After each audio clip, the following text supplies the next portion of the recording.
everybody, what's up? It's a middle-aged metalhead here. Wanted to talk about today is the 30th anniversary of Soundgarden's Badmotorfinger. It's hard to believe it's been 30 years since that came out, and really it didn't spark the grunge era of the 90s, but it definitely had a huge impact, and it's honestly my favorite Soundgarden album. I know a lot of people like Super Unknown that came out later in, I think it was 94.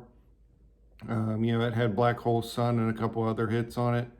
But for me, Badmotorfinger is definitely where it's at. The album as a whole, there really isn't a bad track on the whole album. I mean, from start to finish, you can listen to that and just enjoy the whole thing.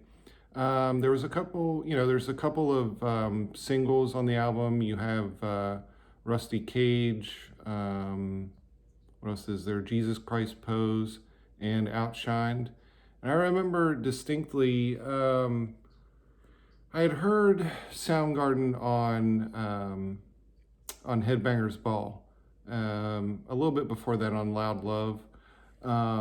They had a video off of that, and I enjoyed it, but it wasn't really the sound that I was into at the time. I think I would have been like 15. It would have been like 9th, 10th grade, somewhere in there, and I just wasn't something I was into.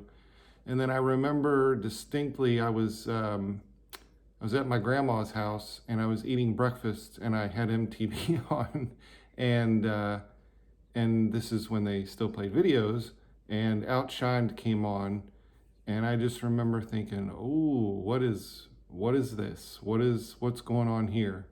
And I honestly don't remember when I picked the album up. I don't know if I got it for Christmas or if I maybe went to the record store and got it. That's one of those memories that escapes me, but I just remember liking the whole album. Definitely at the end when you have Holy Water and New Damage. At the end is like a 1-2 punch. Those are my favorite songs on the whole album, really. And it's just a great closer to a great album.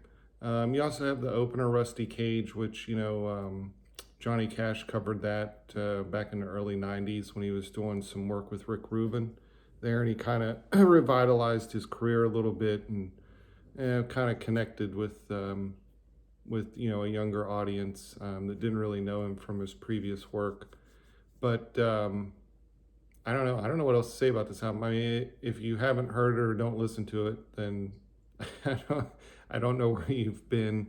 They also released a home video for this album. It was called New Motor Vision. I think that was the name of it. I remember I watched that home video a lot. It's got, and I think you can still find it on eBay. They never came out with a Blu-ray or DVD of it. They have, I think on the bonus, the whole concert is on the 25th anniversary of Badmotorfinger that came out 5 years ago or so. But this is the video of it, and it's only got some of the songs. It doesn't have the whole concert. But I watched that a lot in high school, and it has some really, it's a really good performance, and it's intercut with,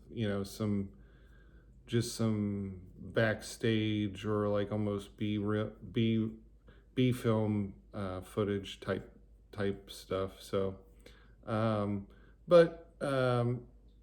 this was them. This was Soundgarden kind of when they were ascending, and the Seattle scene was blowing up, and really they were, I don't know. Everybody likes to give Nirvana credit and whatever. That I can put that in another video, but to me, they're not even really part of the Seattle grunge scene. It's really Soundgarden, Alice in Chains, and Pearl Jam, and I think Soundgarden was definitely an influence on the other two bands, especially Pearl Jam with Eddie Vedder and so forth. Chris Cornell really kind of guided him along in the early days, and Eddie Vedder's even admitted to that and said like yeah he was a huge influence on like not just style but stage presence and lyrics and that sort of thing. So anyway, not much else going on right now. I saw Enslaved released a new EP today. I haven't really gotten to listen to it. I listened to it a little bit, but there's too much work going on today, so I didn't get to that. There's a couple of tours going on right now. Metallica's played a couple of shows. They did two of the club shows, and they did the was it the Louder Than Life in Louisville, Kentucky. And I think this weekend they play two sets at the Aftershock Festival in somewhere up around Sacramento, California. So I think I might do a little bit of a video on Metallica and their live, I don't know if you want to call it sound lately. It's changed a bit. There's definitely been some better timekeeping and practicing going on, but I think they've been kind of building up to this over COVID, and I think I'll save that for another video. But anyway, that's all I have for this video, and we will talk to you guys later. Have a great weekend and stay metal.